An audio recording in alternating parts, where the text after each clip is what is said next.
Okay, so today we are going to discuss our second practical, that is study the working of spanning tree algorithm by varying the priority among switches. Okay, so mainly in this practical you have to in detail what is a spanning tree, and here we are changing the switches priority. Okay, so I will discuss with you exactly what is the use of spanning tree and how. Then after that we will simulate the spanning tree on Cisco packet tracer. Okay, so what is actually the spanning tree and why it is required? First we'll discuss. So if you want to connect a number of devices in a network, several switches are required, right? And the several switches we can link with each other, and we can connect a number of devices with these switches. But actually it arises one problem. What kind of problem could be arise? Even you can here you could see the number of switches are connected and number of devices you can connect among these switches. Okay, so this way we can form a network. But if we are connecting these devices with the linking switches, what kind of problem arise? For example, PC1 sending the data to PC2, so the data could passes through all the switches, right? So here, suppose if one of the switch is not working here, for example, this link is fail or this switch is not working, what will happen? Your data could not pass from PC1 to PC2 because this is the only connection is available by which your data could transmit, right? But here the link is fail or the switch is fail, your the whole network collapse, right? So this is the problem. So how we can solve this problem? We can solve this problem by providing one link, one extra link here we have provided. And because of this link, suppose one of the switches fell or this link is fell, we have another link. It is like a Stephanie, right? In the car, you well, no, there is one tire. If one of the tires getting punctured, we use our Stepney, right? Similarly, this is the another link which is there.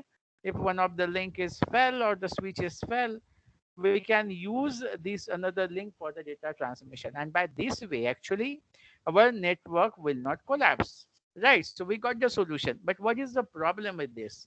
The problem with this is if we are connecting the switches by with one more link, it increases the redundancy. The redundancy of data will be passed by both the link as well. Uh, so here the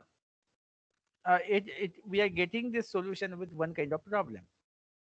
So what kind of problem? Like if we are connecting with one extra link, it creates a loop. See, a loop is created.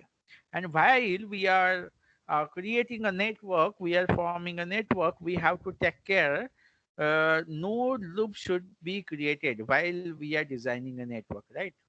Otherwise, it creates a different types of problem.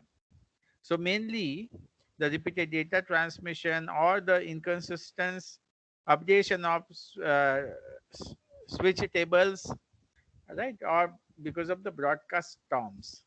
So what is a broadcast storms and how the inconsistent uh, switches tables are updated? We will discuss now. Okay. So here, how the multiple frames are transmits, we can understand by this diagram. Okay. So actually we know uh, whenever you bought a new switch from the market, the switch you don't know how many devices are there, what are their MAC addresses, and which MAC address computer is connected by which port, right? The switches don't know this kind of data, but the switches are smarter than hub. The hub is a totally dumb device. Whenever data received by one port, it is transmitted to all the port. By this way, actually, the hub works. But the switches works differently. How the switches works? Switches is more intelligent than hub. Switches have the table. switches have their switch table, and whenever the packet arrive from any port, the switch note down this information in their switching table, so that the switch 1 will come to know which computer is connected by which port. Okay, so this is the overall idea. Okay, but whenever the initially you bought a new switch from the market, it is totally blank. So this is the most important thing that you should remember. The second thing is how the computer know where is the another computer. So there is the different protocol works over there. In a network layer, there is a ARP protocol, resolution protocol, by which we can resolve logical to physical, physical to logical address. So many data, ARP packet, the different protocol packet transformation would be there. But here we can understand, for example, the computer A want to send a data to computer B. So the computer A send a data to switch number 1. So here the data is transmitted. So this switch 1 send this data to this switch. Okay. We consider here this switch knows the path and he has transmitted to this switch only. Now this switch send the data to the switch number 3. Okay. So but the switch number 3 don't know where is the switch number, where is the computer number 1. We are giving this numbering is a 1 and 2. Okay, so this switch don't know where is the computer number uh, 2 is connected. Okay, so this switch don't know about this computer, because this might be formatted or the new switch is connected. So that's why this computer don't know where is this computer is connected, but he has received a frame for this computer. So what this switch will do, he will send that frame to all the ports except the port from which it is received. From this switch it is received. That's why he has not sent that frame to switch number 2. But this switch send that frame to this port as well as this port. So this port, now the frame is received to the destination computer, but the problem started from this point, because this switch, what this switch did is send the same frame to this switch.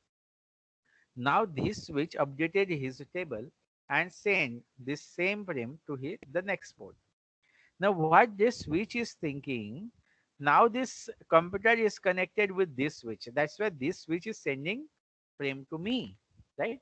So what this switch will do, he will change the MAC address as well as the port number.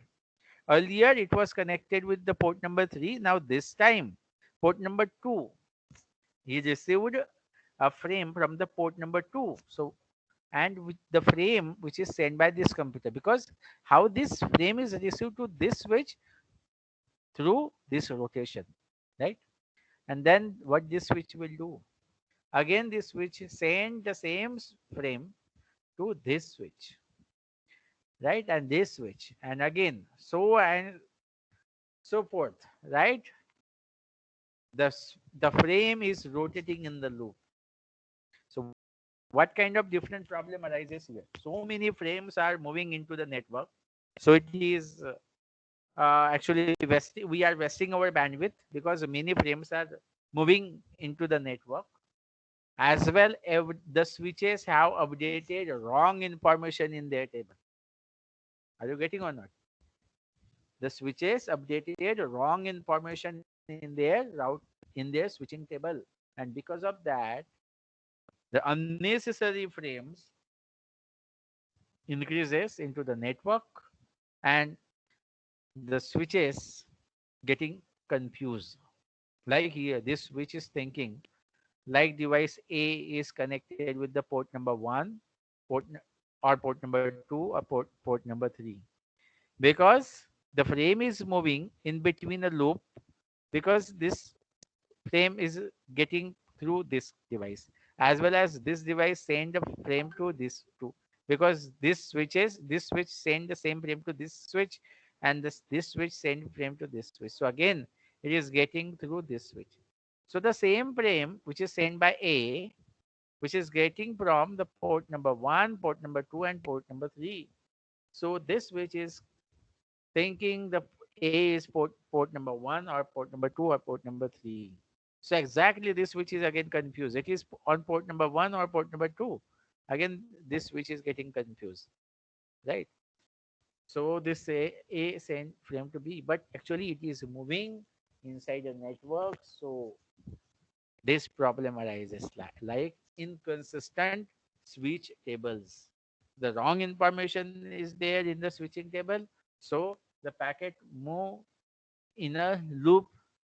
Multiple frames we are transmitting the same frame multiple times, transmitting into the network, and that is called a broadcast storm. So broadcast storms, this problem created. Broadcast storm, this problem created if the loop is formed. So exactly my question is what to do, because if you are not creating, if you are not giving one extra link, what will happen if one of the switches fail, or if the one of the link is fail, your whole network collapse. This is the problem. But what is the solution? We can provide one extra link. By providing extra link, if one of the switches fail or if one of the link is fail, but still data connectivity is there with the help of one extra link. So one advantage and one disadvantage. And again, the disadvantage is also horrible. It is considerable, right? Because it is creating multiple problem. Okay. So what could be the solution? Yes. What could be the solution? Do I acknowledge in chat box? Are you getting or not? Are you with me? Do I acknowledge in chat box? Are you with me?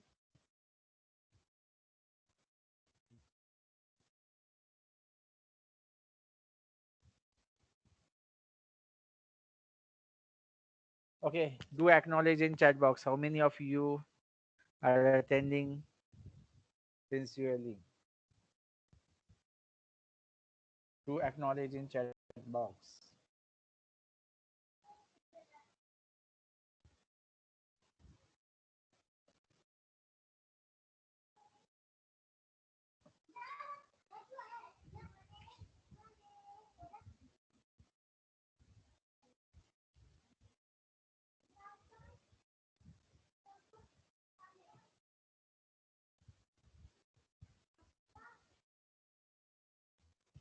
Do acknowledge in chat box.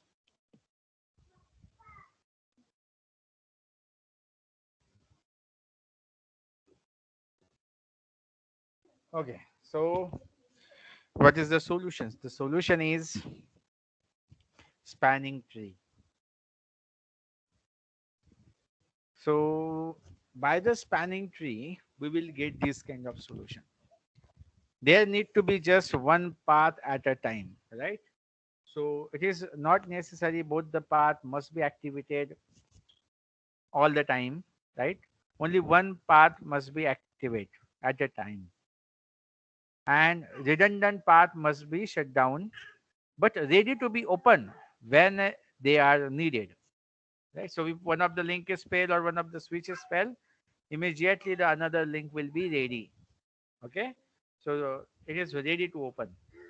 So then must be done quickly and automatically.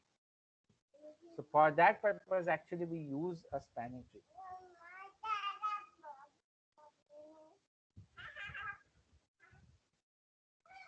So now we'll what we'll do, we will simulate this spanning tree and we'll understand exactly how this spanning tree works. So actually I have designed this network. I will remove it and newly I will design. So to understand this spanning tree, we require these switches. So I'm using these switches here. And what I will do, I will create a loop. If the devices are same, we can use this crossover talk, crossover cable. I will choose an automatic. See, in this way we have to make a connection. It will take a time and it will show how many links are activated. By default, the spanning tree works in the switches so that it protect to form a loop, because we have seen what are the problems with the loop. See, now the switches are updating and the link is getting activated. Now see here. Here, this green dot shows this link is activated. This link is activated. But see, even though this link is connected, but this link is not fully activated, this port is off. It is not working. So it is protecting to form a loop. So this is the main purpose of spanning tree.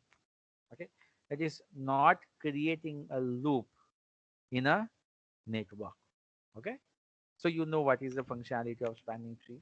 You can easily understand it protect from the making a loop. So it is protecting here. Now here there is one root node. So how we can check? So you can click here and you can move to the CLI, and then while entering you will get the switch. First we need to make it enable the switch, and you can check the show spanning minus 3. By putting this you will get the information. See here. See, this node is the root node.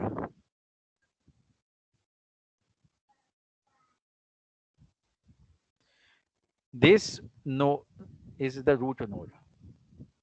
So bridge is the root. There you could see. This bridge is the root node. Okay. So now this is the root node, and here it is. This link is down. So even you can check. So if I close here, if I click here, and if you check this switch, this will make it enable, and spanning minus 3.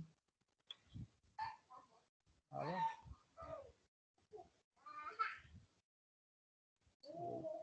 Show, show spanning minus.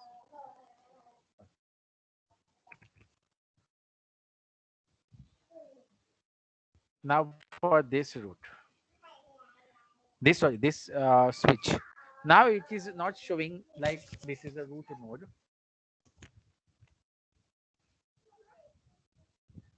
right? Here you will find the one node is the activated and one node is alt deactivated. Right. So what we can do,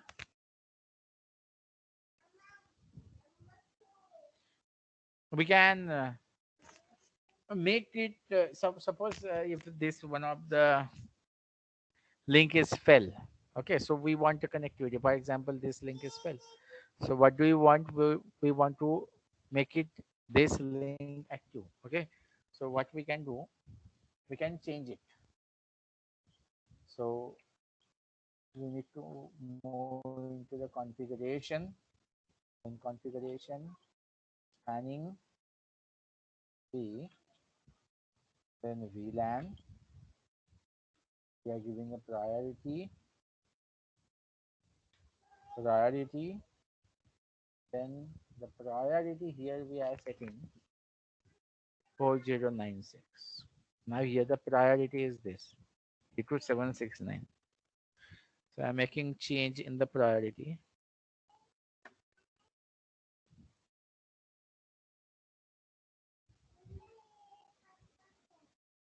and let's see what the changes happen here.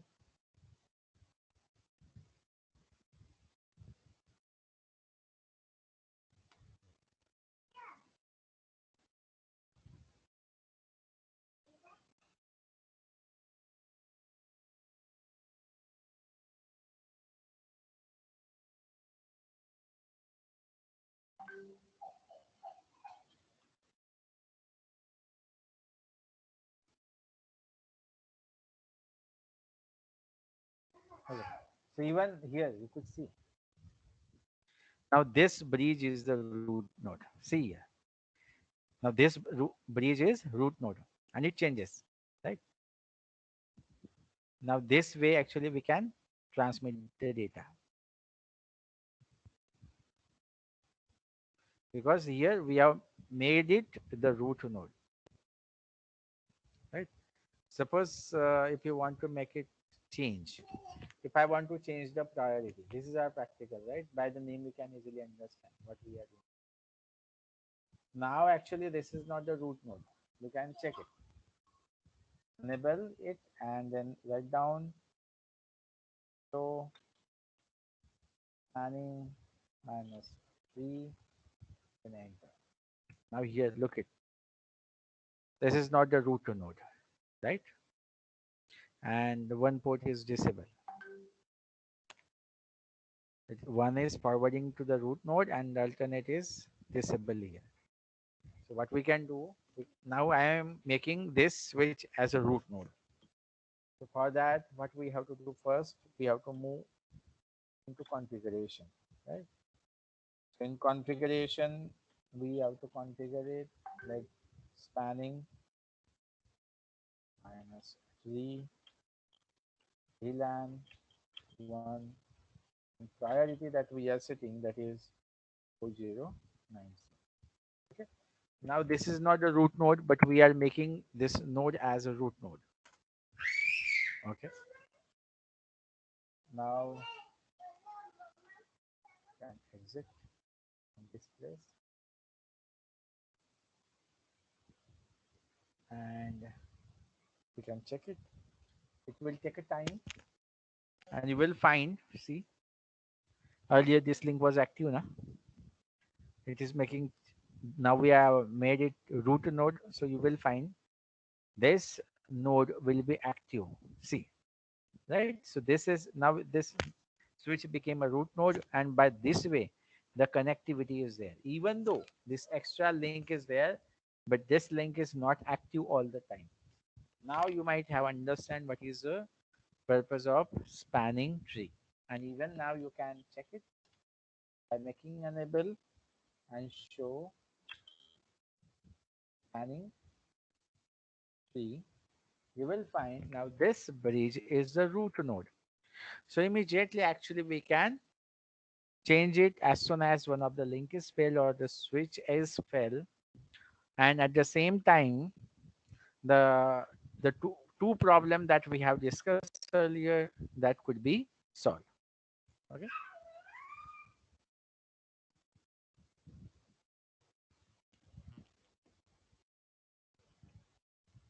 So if you have any question, you can ask me in the chat box.